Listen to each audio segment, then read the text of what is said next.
Hey, how's it going? This is Kenn Renner. Thank you for attending the presentation here about Austin investments.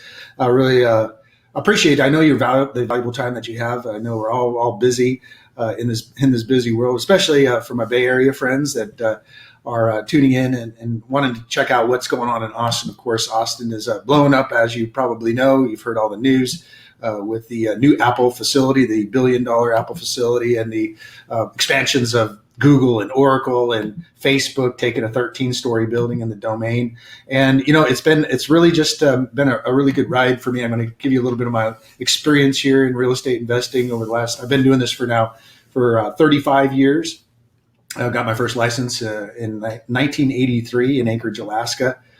Bought my first home in Anchorage, Alaska in 1983. So that's 55 years ago, or 35 years ago. I am 55 now. So I just wanted to also thank you for taking an opportunity to think outside the box, because real estate investing is not something that everybody does all day long. It's not like investing in the stock market, but it is definitely rewarding. And Austin's a great place to be. I actually moved here in 1993 as an investor. I came out from California. I lived in Southern California. I came out to invest in real estate. The first time I came out here, I bought 3 investment properties and never looked back, but I also thought it was going to be a great place to live and raise a family, which it is. And so I got married in 1993, moved here 25 years ago, and built a company and built a reputation as being one of the top agents in the entire city. I'll give just a little bit. We'll just go ahead and have Daniel, my assistant, who's sitting here, go ahead and turn on the PowerPoint, because I think it's going to be enough about me, and it's going to be more about you and how we'll be able to help you get involved in the turnkey investment properties with minimal time, effort and money. That's the whole thing. A lot of my clients, especially our high tech workers, the thing that they don't have is the extra time. The other thing that usually they have is they don't want to put out a lot of effort to buy to get involved with buying a property, and that's what our team does. We're able to take that whole process and be able to make it a lot easier. And we've done it hundreds and hundreds of times. I've sold over $400 million in real estate, much of that to investors, making me one of the top investment brokers in the entire Central Texas region. So I just felt it was time to once again visit with our Bay Area friends and our Southern California friends, because that's where I'm from, and talk about how we might be able to. The values are so high, and the rents are so low compared in that area. In the areas, there's better opportunities to be able to invest. And so, anyways, we'll get right started here. So, as I said, I've been doing this for 35 years, over $400 million. I'm also a best-selling author, an international speaker, and the subjects of real estate, goal setting, and a number of other subjects. Been on HGTV's House Hunters 3 different times. And that was a lot of fun. And one of the shows, actually, 2 of the shows were relocations from California, actually. So, and then the Hope Cause, and our Hope Cause, that's kind of our one of the things that keeps us going is it's home ownership possible for everyone, or housing opportunities possible for everyone. And one of the things I've noticed when I was out in Santa Clara not too long ago was the fact that housing prices are getting so expensive there that people are. I've saw it in the papers and everything, living on the streets. I'm really concerned about that. And so, our opportunities are not only for investing, but also if you're thinking about maybe moving to a different area, we'd love to have you. Austin and Central Texas is a great place to move to. So we believe of home opportunities for everybody, including investors. So this is my team. That's me in the middle. And of course, we have Sue on the right, my contract coordinator, Lisa. Daniel, who's sitting next to me, is the tall one behind. My wife is behind me. She does the financials. Behind her is Andrea. And to the left is Kimberly. She's our leasing agent. And then Miranda. And then the silly guy with the glasses on, that's my father-in-law. He's 80 years old and still part of the team, still kicking it. He's my rich dad, and we're going to talk a little bit about my particular rich dad, poor dad story, and that's him behind me, wearing the cool glasses there. He's a great guy. So that's our team. Once again, it's our House Hunter show, where Dr. Hofarth from Lake Tahoe, California, came out and bought a home from me, and a lot of fun. And it was an experience. And he came from Lake Tahoe and went to Lake Travis in the Austin, Texas region, and that's what he bought. So you can see those shows on my YouTube channel, which is KennRenner.tv, and I'll give you those links later on in the presentation if you want to check it out. It's a lot of fun. All right, so I'm going to just quickly take a look at Austin, Texas here. I'm not going to spend a whole lot of time going through all the awesome benefits of living in the Austin, Texas region, and the lifestyle and all the things that make this city great, because I think you've probably already heard it before. If you're in the Bay Area or anywhere in high tech, you know that this place is blowing up. I'll just show you an example of why. This picture I took from the Hyatt Hotel in 2004, and this is what it looks like now. So let's go back. That's what it was, 2004, and that's what it is now. But what's really interesting is that when I pan to the left from the same vantage point, this is what it looks like looking to the south, what is that, northeast from that same vantage point. And look at those buildings there. None of those were there in 2004. Those are all condos and high rises and headquarters for facilities. Oracle is now building their Oracle's building is actually already open, but is building a $500 million facility. Obviously, Apple computers with their announcement of building a $1 billion facility. Google and the Domain, which is not even pictured here, is a new downtown they're creating in North Austin, where you do see the likes of HomeAway and Facebook. Facebook just took a 13-story tower. So our town is really, really blowing up and in a good way. And, it comes with its challenges, as you probably from the Bay Area, if that's where you're at, or Orange County, where I'm from, this is what I was used to. But when I first moved here in 1993, it wasn't like this. But that's one of the challenges of a fast growing city, and they're addressing it as best they can. So, I don't want to spend too much time on the whole kudos about Austin, Texas, but this was one that came out not too long ago, and it says basically from a U.S. News and World Report that was the best place in America to live. Actually, if you look down in the notes, number 2 is San Jose, so not too bad. And then I guess we bumped Denver down a little ways. Okay, so let's talk about real estate, okay, and make this easy. I know your time is valuable, so I'm going to try to keep this presentation down to about 40 minutes. And be able to pour in as much information so we can possibly come in relationship with each other. That's really what I'm looking for, is those that say, yes, I'd like to learn more about what this is all about, and be able to connect with me. And that's what it's all about. It's about relationships and networks. And I've got a good one. I've got a good network and a lot of networks of help. And so kind of convince you and kind of knock down some of the reasons why people don't invest in real estate. I don't invest in Bitcoin. I don't understand it whatsoever. But if I had a good mentor that really knew how to teach me to invest in that particular segment of the market, maybe that would be, or a mentor or a coach or somebody who's actually done it a lot. That's the kind of person I would want to work with. But we're going to explore a little bit of why you want to invest in real estate. And of course, a lot of it has to do with diversification, being able to get some of your money working outside of maybe the stock market or whatever you have invested in, and also, but ultimately it comes down to the basic reasons, the feelings, why the results you want to get. Now, one of them is actually a very, very clear possibility of financial freedom, and I mean, more people become 85% of the world's wealthy made it through real estate. But there's not a whole lot of classes on true real estate investing and really nuts and bolts. And we kind of boiled it down to why I would invest. So financial freedom is awesome, but what's that going to get you? Well, it gives you your time back. And so we have a lot of our high tech folks that are working right now, working so hard, but now they're pouring their money into real estate and with the intention that in 5-10 years they won't have to work anymore, should they choose not to. And that's basically what financial freedom is. But after talking and in my own reasoning of why I'm investing is also for legacy.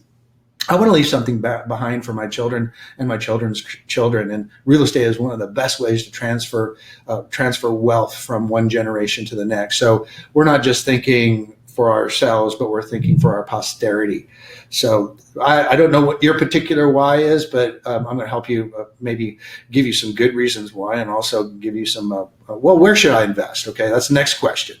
And that's why I'm an expert in this area, is where to throw the dart, so to speak. That's why people come back to me and refer their friends and neighbors and relatives and coworkers to buy properties with me, just because I find the greatest, the best homes in the best areas at the best value for what we're trying to accomplish, which is a long-term portfolio of passive income where we have not income growth and tax protection.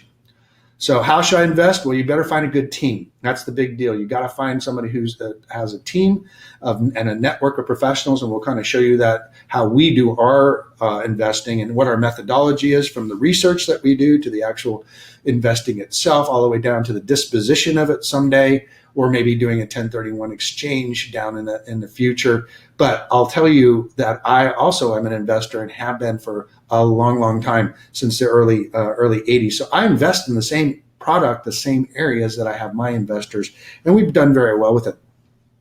So who should you trust?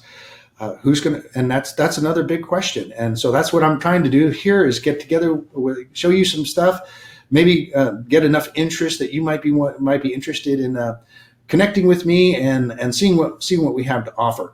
Now, there's a chat box there. If you have any questions, you're welcome to go ahead and use the chat box. And we'd love to. Well, Daniel here will let me know if there's any good questions. But so let's move on. All right, why real estate?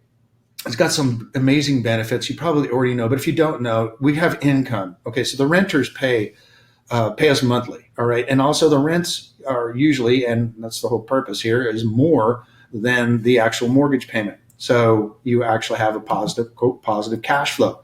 But also those renters are making the payments on a mortgage, and those mortgage balance is going down, but they're making the payments over the course of time.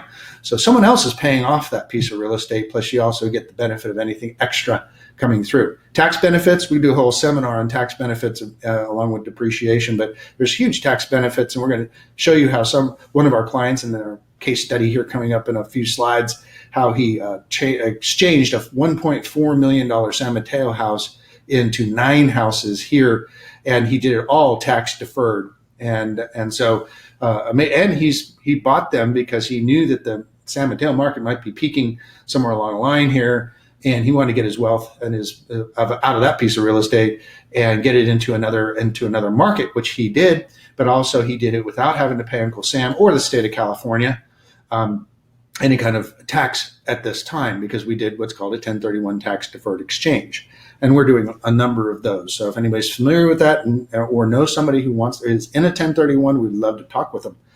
Next is leverage. We can borrow on it. So if you put 25% down on a property and it goes up, the value of the property goes up 10%, you get the full benefit of the 10% appreciation. So it actually doubles your money. So leverage is a big deal, is being able to borrow a percentage of it. A lot of our people are paying cash for their properties, but most of us, including myself, leverage. And then of course you get the appreciation, and that we'll cover some charts here going back 40, 50 years, both in different markets. So you kind of see that. And of course, as the mortgage is being paid down, you have the difference is equity. And that's just this is stuff that we can do on a napkin. I always tell people that if I can't make the numbers work on the back of a restaurant napkin, then I basically really, it's too complicated for me. And of course, estate disposition advantages. Okay, so we also, when you pass on, you get to pass on your property with what's called a stepped up basis. I won't go into that right now, but it basically means that your kids aren't going to pay what you would have paid in taxable liability if you sold your properties prior to the day before you pass. They get what's called a stepped up basis. So it's a great way to plan for your posterity, for your inheritance for your kids and your grandkids. And we'll kind of go into a little bit of that in my own personal story here. So don't take it from me, take it from good old Warren, our equities guru. It says Warren Buffett says, along with equities, single family homes are a very attractive investment right now. If you held them for a long period of time and purchased at low rates, Buffett says houses are even better than stocks. It's coming from Buffett. Buffett says he'd buy up a couple 100,000 single-family homes if it were practical to do so. That's actually happened after he came out with these quotes. I think these quotes came out in 2014, and there's been several hedge funds that have bought up literally hundreds of thousands of single family homes. They did it. Now we've got an announcement that Zillow is going to be buying 5,000 houses a month. I just got an email on that one. That's incredible. That Zillow, a website portal for real estate, is actually going to be is buying up thousands of homes. So, anyways, what do they know that we don't know? Well, I know that Apple and Google and Facebook, they don't invest in huge real estate stakes without having without having good reason. So just follow their research. So this is where they're throwing the dart. Oh yeah, Amazon too. Don't forget that. We have a huge Amazon presence. Amazon, Oracle, all the big ones. Okay. So here's our case study. This happened right now. This house is a home on Guildford Street in San Mateo. Gentleman came to me who had bought and purchased homes with me before and said, "Hey, I'm getting ready to sell my house in San Mateo, but I don't know where to invest." I said, "Well, you invested with me before. Did it work out well?" He says, "Yeah." "All right, so let's talk about what we can do for you." So this particular home was renovated, and it was put on the market at $1.298 million. It actually got bid up in a multiple offer situation to $1.45 million. $1.45 million for a 3-bedroom, 1-bath, 1-car garage built in the 50s. So what did he do? He did what's called an exchange, and he bought all these brand new houses. These are brand new. So something not built in the 50s. These are all brand new and under warranty. He bought 9 houses with the one sale of that one house in San Mateo, and did what's called a 1031 tax deferred exchange. So each one of these houses here are our typical avatar of the type of properties that we like to buy. So starting in the upper left with a little red brick house there, that house actually is 138. And and it's going to rent for about $1,300 a month. The one next to it's 4 bedrooms, 1,600 square foot. The red house in the right hand corner, that's 2,400 square feet, bringing in, believe it or not, $2,500 a month, and it paid $189 for it. The home, all these homes are pretty much the same, about 1,600 square feet, and ranging between 150 and 200,000, and bringing in anywhere from 1,400 to 1,800. The one up in the right-hand corner is an anomaly. We got lucky with that one. So that's what he did. Took this house, exchanged it tax-free for all these houses. Difference is he was getting $3,200 per month rent on this house in San Mateo, which is actually not a bad deal in San Mateo. And he's now getting, with all these houses, on the average of $1,450, $1,500 a month, he's getting $13,000 in gross rents. So he's quadrupled his gross rental income, and his net income is going to be somewhere between $9,000 and $10,000. So would this make a difference in your life if you're able to do something like this? I would hope so. And hopefully this will help him in not only his retirement, because he's retiring now, but also help his posterity, because his son who sold this house is the realtor. And he understands real estate, and he's going to, one day, Dad's going to give him all these properties. Nice to be a single child.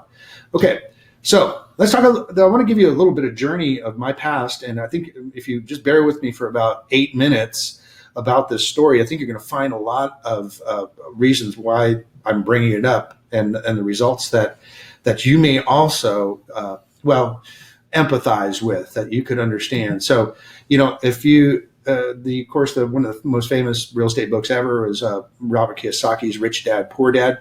And actually, I'm a good friend with Sharon Lechter, who is the co-writer of Rich Dad, Poor Dad. You never hear too much about her name because it's always Robert. But anyways, the bottom line is that I have my own rich dad, poor dad story. And this is my real dad, which is he was a real estate attorney.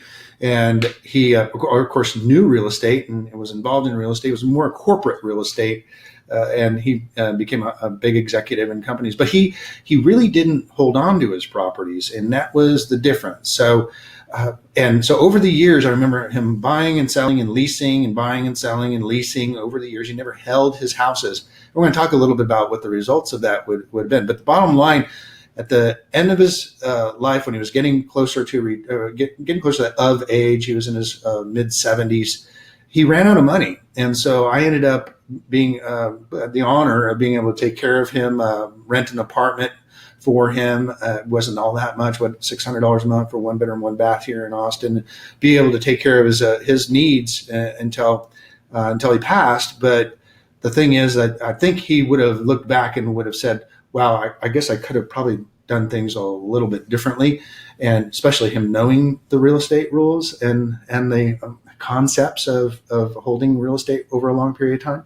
And then my father-in-law is a real estate realtor and investor. You saw him in that picture. He's the 80-year-old guy still out there huffing and puffing, even working on his properties. He's out there painting and stuff. I mean, he's got nothing to do other than have fun. So he gets to play with the kids and grandkids and granddogs. And then, so going back to the first house I lived in 1963, my dad came out of the military, and he bought his first home with a VA loan, zero down, for $17,000 in 1963 in San Mateo, California. In fact, I was kind of going down memory lane, and this is the actual house that he purchased for $17,000 in San Mateo all those years ago. And so he sold it a few years later, and we had to relocate. He sold it for a few years later for $25,000. And probably felt pretty good about that. It's not a bad investment. Zero down, 17,000, turn around and sell it for 25. Well, okay. So the nothing special. This is actually the pictures of the recent sale of this property. I kind of vaguely remember that. All the old cabinetry, and I think that refrigerator was the one that was there, 55 years ago when I lived in this house. Wood paneling and all that kind of stuff. But this house did sell for $1.69 million. So that's just back in January. So, if my dad just bought this house and kept it, he would have been what I call an accidental millionaire. And so buy and hold real estate is what we're talking about here, but we got to buy right. And we're going to talk about the cycles of the market here coming up pretty soon. So he relocated to Southern California, and we bought this house. And I don't know what kind of cool cars they have underneath those covers there, but they look pretty cool. This was a house on Whitestone Road in Palos Verdes. So you can imagine what Palos Verdes is like in Southern California. That's the high rent district for sure. And so he bought this house, I think it was for $49,000 back in the early 70s. And then I think we sold it a few years later he sold it for $69,000, $70,000, made a little bit of money. But this house now is estimated at $1.298 million. If we just held this house, he'd be an accidental millionaire. But the reason I'm bringing this up is because in this area, he bought 4 houses, bought or leased 4 houses. And I was just counting up all the houses that we lived in, rented, bought, sold over the years. And I added up all the values, and he would have been worth $10 million. And they would have been free and clear. And so what if he kept all those 12 homes rather than buying and selling? And we're talking about just keeping the residences that we were living in, not even talking about investing or buying 10 houses. We were just talking about the houses that he lived in. We teach that all the time to our first-time home buyers, is buy a house and hold on to it. What would that have done? What if your father or your grandfather kept their first house or their first 3 houses, and what would they be worth now? So his net worth would have been well over $10 million free and clear. He could have lived really, really easy off of that income. And, rather than me having the honor of covering his rent for several years, it would have been nice. He might have left a huge legacy also for his kids, his grandkids, his church, his charities, whatever it was. But the bottom line is, I got to ask this question. Do you think this scenario, that if you held on to all these properties, would that make a difference in your life? And it certainly would have in ours. But fortunately, I have a rich dad that showed me the way, and we'll get that in a second. But flash forward to through the 70s, as we bought and sold several houses, and now we're into 1980, 81. My dad, who got out of the corporate world and did start to do some real estate investing with apartments, we moved to Anchorage, Alaska. And in 1981, it was a boom town. And then by 1985, it was a bust town, and we moved back to California. The reason I'm bringing this up is because there are booms and busts, and this happened to be an oil-based economy. We're going to talk about counter cycles here in a minute. And so Texas was an oil-based economy back in the day, and they experienced the same thing back in the 80s as well. But so fortunately, I was able to run into my rich dad, who happened to be my father-in-law to be, and he told I was watching what he was doing, and what he was doing was buying and hold, exchanging and hold. In other words, he bought properties, but when he sold them, he didn't put the money in his pocket and go spend it. He invested it and reinvested it over the years, and he's now very wealthy. And this is all residential. He did own some apartments along the way, but right now his portfolio is mostly residential and duplexes. So in 1990, I was finally able to invest because during the 80s in California, when we moved back to California, it was booming there. So we moved from a depressed economy, crashed oil economy in Anchorage, Alaska, to booming California at the time in 1986. And between 86 and 90, I finally had a nice pocket full of change from my hard work working in real estate and mortgages. And I wanted to invest, but I didn't want to invest in California at the time because there was only an 8% affordability factor, which means only 8% of the people can afford a medium price house. So I went to my rich dad and said, where would you invest? And so we got together and we researched the South. Didn't want to be in the cold states and didn't want to be in the states where nobody wanted to move to. Or areas that people didn't want to move to and people were moving out of. But so we researched the South. We went from Arizona to Florida, but we landed in Austin, Texas. And the first trip I came here, I purchased 3 single-family homes. And the reason why I'm bringing this up is because this may be the same journey I took over 25 years ago is maybe what you're going to be doing here to build a portfolio of properties. So it started so long ago of actually doing this. And that I was so excited about Austin that I would come back to California, bring my friends and coworkers, and they started investing in Austin. But really, kind of fell in love with the place since the vibe and the best place in America to live. And I was like I'd rather raise my family in an area that has more potential for better lifestyle. I would say less crowded and better schools and what have you. So in '93 got married. Then we moved to Austin and opened a mortgage company and a real estate company and started servicing the underserved, which are the first-timers and investors. And what my wife came to me a couple of years into our mortgage and real estate business here, she goes, "Why you're selling these homes to these first-time investors, like $100,000 for a brand new house?"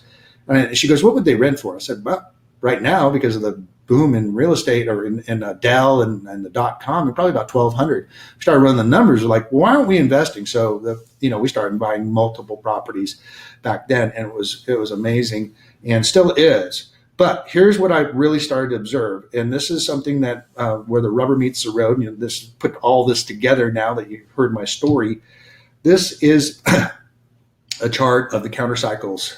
So taking a look at the markets, as I kind of described the markets, I'll kind of see if I can show you going through here through the early 80s. Now, Texas and California. So the red line is Texas. These are values in Texas.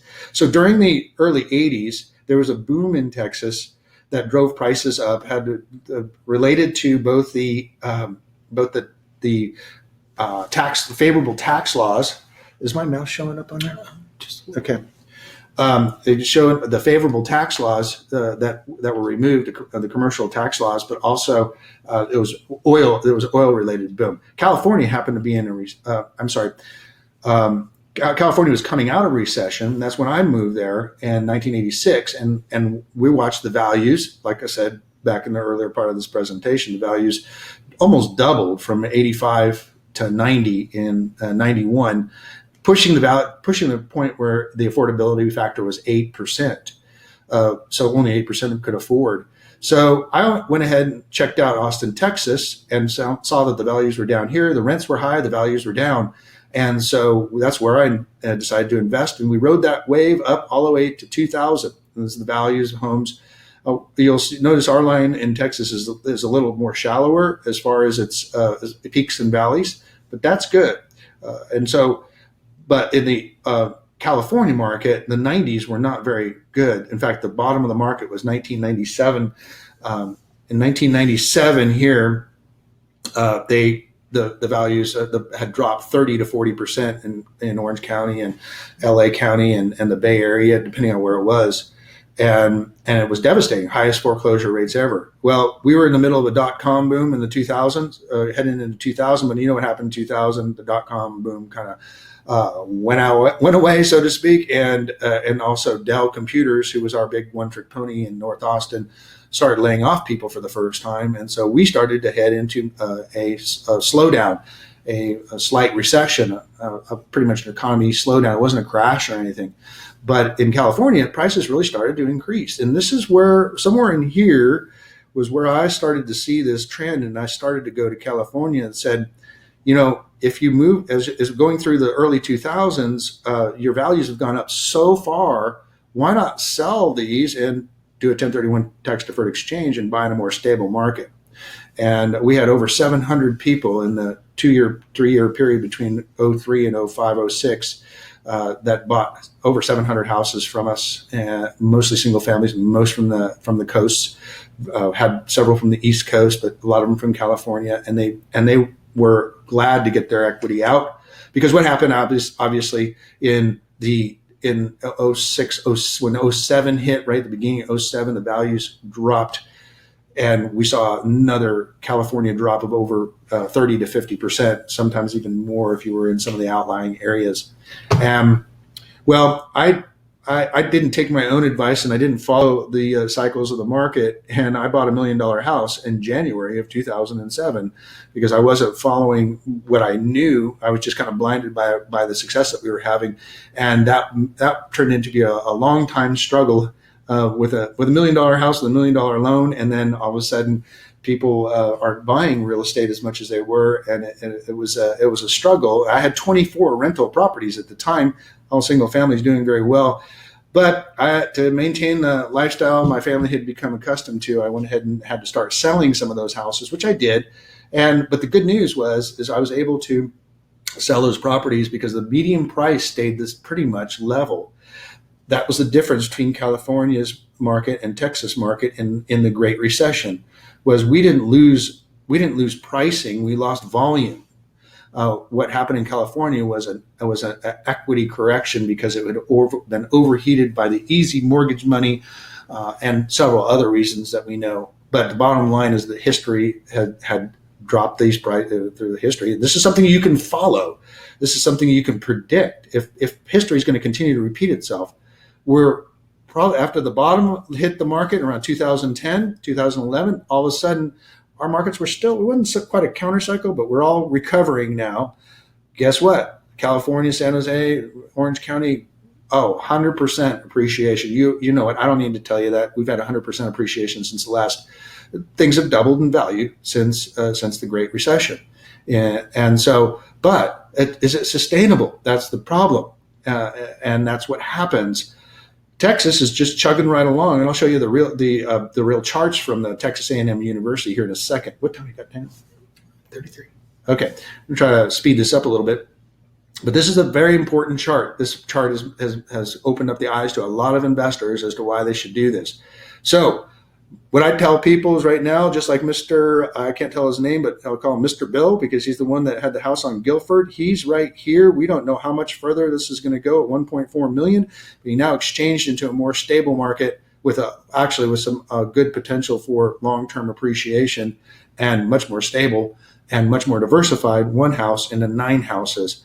I don't know if this little curve here that I put on here for 2020 is going to happen, but I can tell you that already in the newscasts about the Bay Area and some of the California areas, we already know, especially my sister's a broker in Southern California, and they're already, inventories are going up and things are taking longer to sell. But we still in the hot areas, we're still getting top dollar like the 1.4 million bid up. So this chart here is something that you want to refer back to. So let me go ahead and actually show you the charts for the Austin. One of the whole things about all the companies, and there's actually 10,000 companies that have moved here from California, 10,000 in the last 7 years, companies, small and big.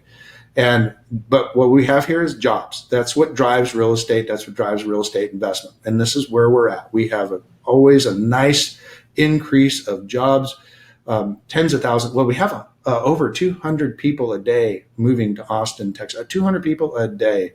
That's amazing. That's over 30 days. That's 6,000 people a month that are moving to the Austin area. And what are they doing? They're taking these jobs. And we have super low unemployment. You can look at the stats yourself. Population not going away. We're going to continue to increase. Here was our annual home sales. This is where I was describing where when we saw the volume went down during the Great Recession, and quite substantially by 1/3, but the prices did not go down. Let me show you this. So the median home prices, here's the actual chart from the Texas A&M University. The prices leveled out. And remember that I talked about after the dot-com bust, things kind of just leveled out. And then 05, 06, we had a big spurt of values. And then all of a sudden it leveled out during the Great Recession. It just kind of flatlined. But that's okay. Flatlining is better than dropping like 50%. And then, of course, we've done really well so far. This is kind of the way the chart would look and this is, right now, this is about 8% appreciation, 8% to 9% appreciation per year, which gets to be any higher than that, it gets to be unhealthy because then you can end up with corrections. So going back, take one more thing. I want to show you this months of inventory. For the last 6 years, we've had less than 3 months of inventory available on the ground for sale. That is a seller's market for the last since 2013. And we're still at about between 2 and 3 months supply. There are too many people coming here to buy too many houses, or not enough houses available. Supply is not keeping up demand. What that does is drive up prices. It drives up rents. That's good for an investor. All right, so I'm going to switch gears quickly to get into how we invest in real estate, how we help our investors. We do the research. Of course, it comes from years of being here, boots on the ground in Central Texas. And so we know the areas, and I know most of the streets and many of the homes. I've personally been in or sold. I mean, in Avery Ranch alone, I sold over 250 houses. That's one subdivision. I sold over 250 homes, and probably 2/3 of that were to investors. Acquisition, we help you with the acquisition of the property that from everywhere from working the contracts with the builders or the sellers, the wholesalers, the acquisition of the property, coordinating the mortgage companies, and then facilitating closing, doing all your walkthroughs, and really basically turnkey. Then the management, we do the leasing on our properties, because we feel we do a better leasing job than the management companies, but we turn it over to our preferred management company and companies. So then, because they do a better job at a lesser expense than we could charge if we were doing it ourselves.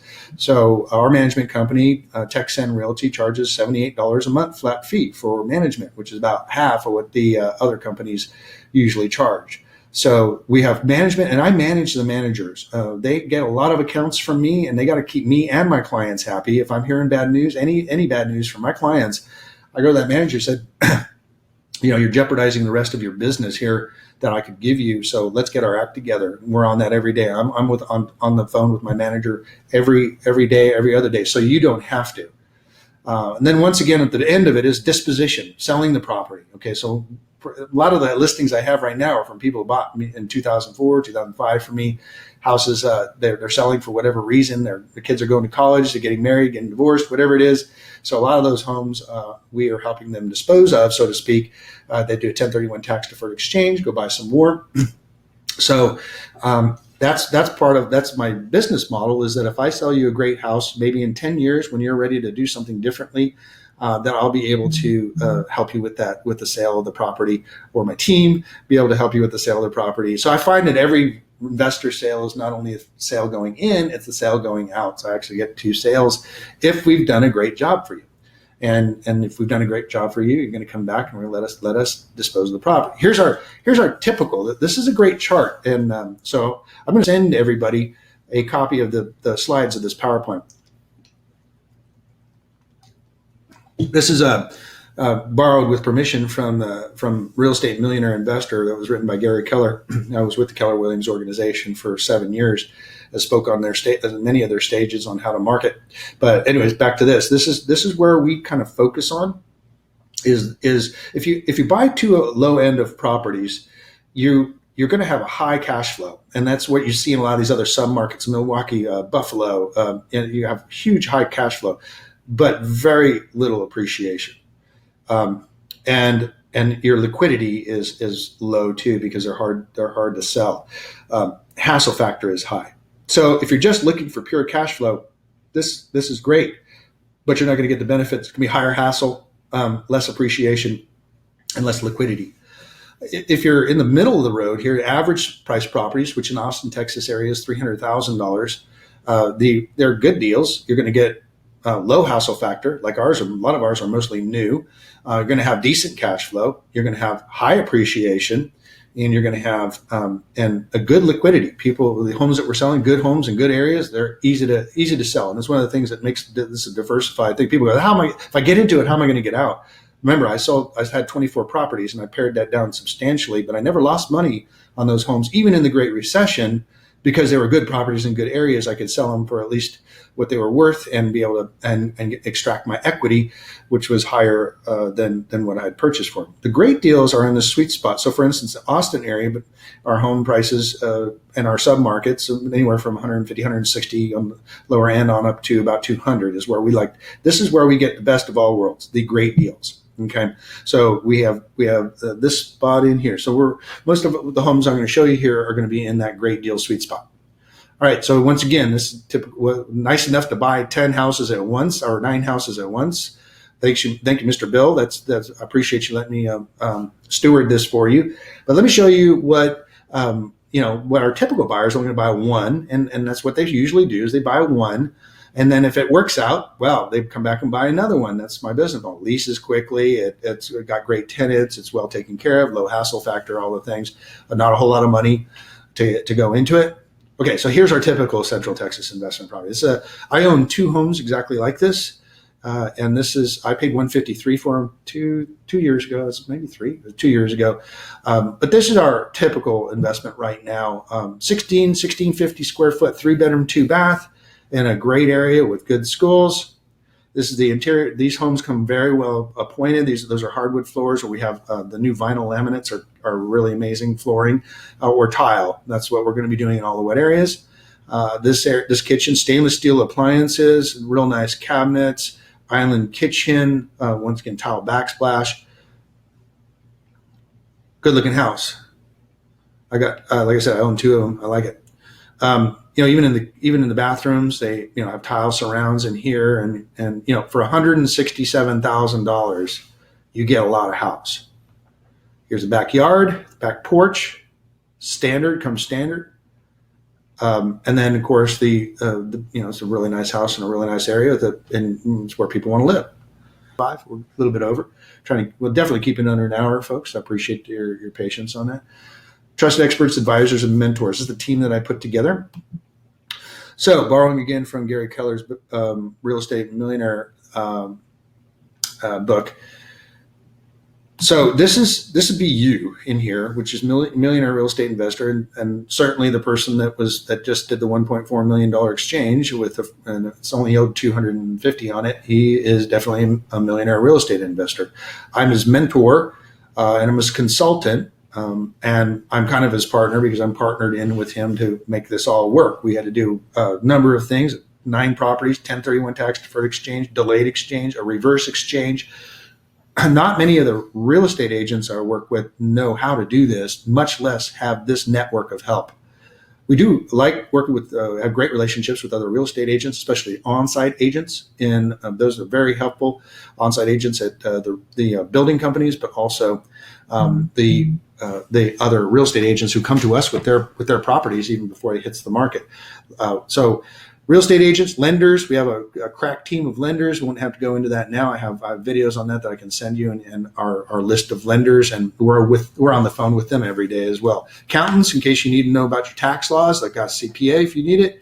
Contractors, you won't be dealing with that because your property manager And that's the big key here is your property manager, and we are on top of the property manager. That's the key to real estate. We help and augment the leasing, but the bottom line is that the property day-to-day management is done by the property managers. And then attorneys, once again, we have them take care of any legal matters, and one of our attorneys is actually our 1031 exchange accommodator. Of course, we have all the rest of the service circle. You won't have to deal with any of this because this is a turnkey investment. Your manager deals with all this if there's any issues with the property, but these are mostly newer properties are under warranty. So they don't cost. That's what the difference between buying an older property. It's going to require much more maintenance and upkeep as well as capital expenditures. So this is the team that we put together for you as well. This is my network of help, and all you have to do is plug in with us as the real estate team. We handle all this. We coordinate all this. All you have to do is to move through the process. So our job is to mentor and coach our investor clients and build relationships. And this is the first webinar seminar I've done in a long time. I'm actually going to be coming to the Bay Area in 2 weeks.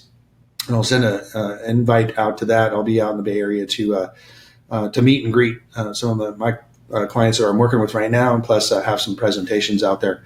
We do the research, the market data, and we even certainly encourage you to come out and take a tour with us. Typical investor will come out on a Friday night on a nonstop flight and tour with us on a Saturday, make some decisions by Sunday. By Sunday night, they're back on the plane to get to work on Monday. We coordinate by the way, we've done this hundreds and hundreds of times with great success. Coordinate acquisition, target properties.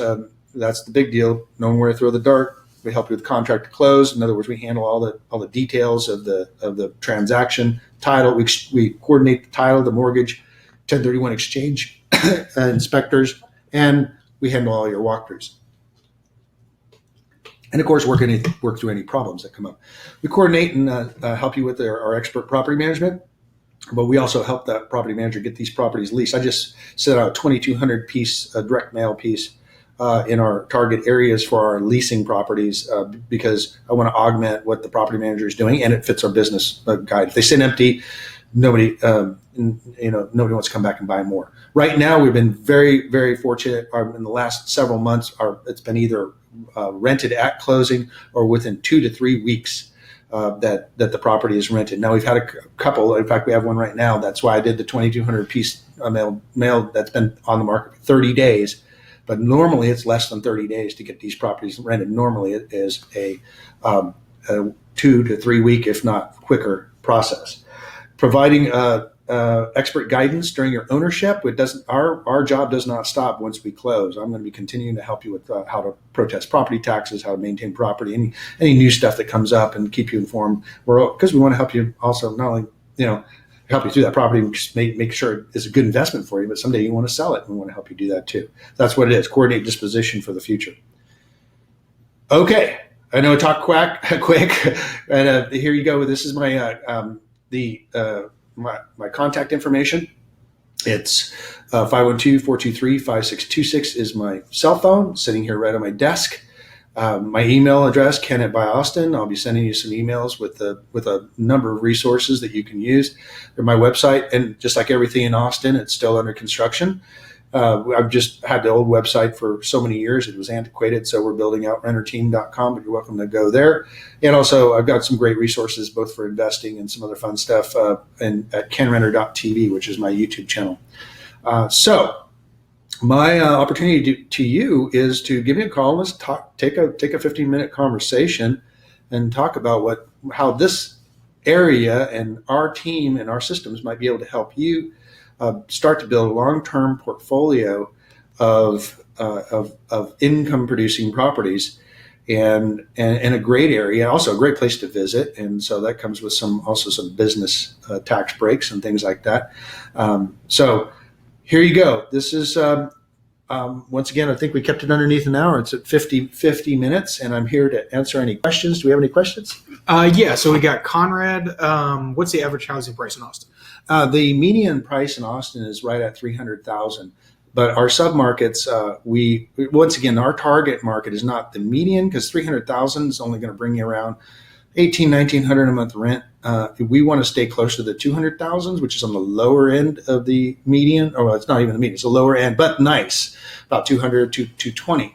And those are going to be running around 1,600 a month. And then in our submarkets, we're getting even better cash flow. Like I said, the $160,000, $167,000 is pretty much on our target for lower. We don't want to go too low. We don't want to go too high once again because that one chart. What was the next question? Thanks, Frank, for asking. Yeah, we got a couple questions from Frank. He asked where the 9 houses are located. Okay, so the 9 houses are located in a central Texas region. They're all brand new. We coordinated with one of the biggest builders in the United States, and actually that was part of the relationship that I had I sat down with the sales manager and the division president of this particular builder, and at a lunch, and I told him about this gentleman, Mr. Bill, who was going to be would like to buy a bunch of properties, and they were like, wow, 9 all at once. I said yes. And so it was about a relationship on that one, because normally, here's the problem, the builders will cut off investors from buying properties because they don't want to turn all their neighborhoods into investor neighborhoods. So they keep the sales down to 1 in 10. Usually one home out of 10 can be an investor during the construction phase. So it's about those relationships, and they'll release them to us every once in a while when they've already closed the sales down. So next question. Another one from Frank. Can we still get $150,000 single home around Austin and rent easily? Yes. That's kind of, I'm buying one right now, $138,000. Little old lady. She actually came to one of my classes. She's selling it for $138,000. It's 1,200. No, it's just under 1,300 square feet. Right at 1,300 square feet. I'm going to get. I'm planning on getting $1,295 for that. Those numbers work really well. And then one more from Frank. Does Austin require flood insurance? No, nobody builds in the floodplain. Now, you might find some old resale homes that we don't really spend a lot of time with old houses that are in or near floodplains, but none of the builders build in the 100-year floodplain. So I don't know of anybody I've ever had to ever have flood insurance. So now, the old homes on Onion Creek that got flooded, they actually had such a flood back down in a couple of years ago that they actually had to rewrite the FEMA maps. But no, I don't know anybody that in the hundreds of houses, actually thousands now, that I've sold that had flood insurance. That's a good question. Thanks. This isn't a question. It's Hamed got here a bit late.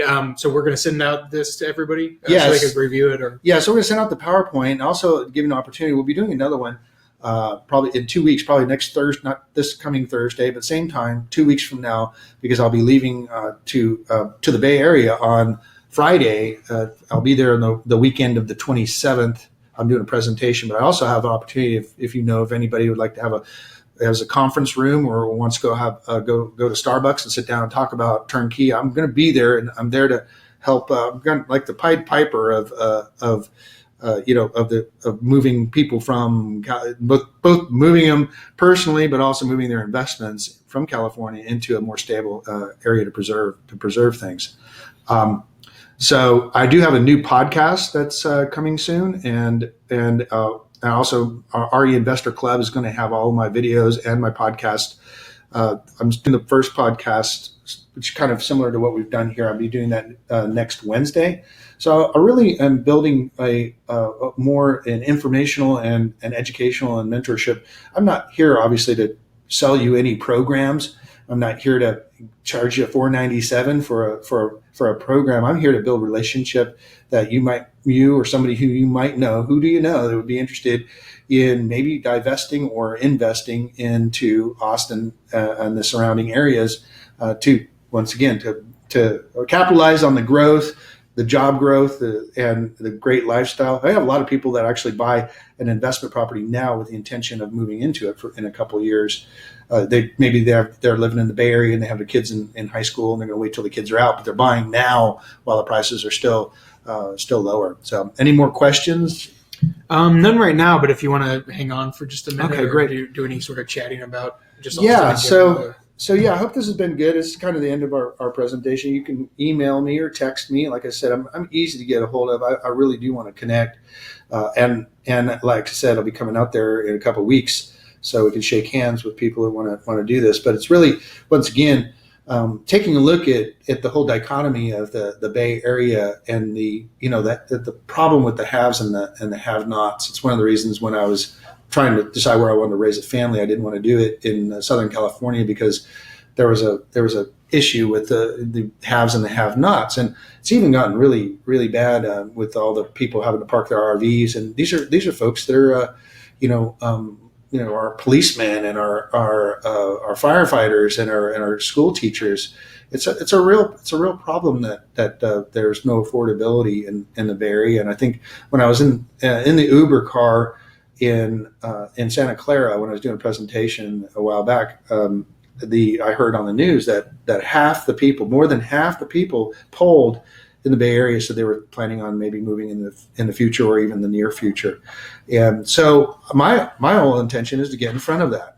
So not only get in front of being able to help people transfer their wealth out before it disappears in another correction, but also to help the individual person that wants to try a different lifestyle, like I did so many years ago when I moved here 25 years ago, to move in a place where I have more opportunity. So appreciate your time. We're right at about an hour. And if you have any questions, once again, you can give me a call. I'll be sending this information out. I'll send you the pro forma so you can play around with it.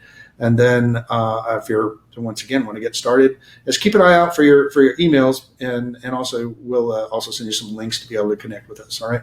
So I hope you have a great time. Thank you for taking your valuable time out here to watch a presentation for me.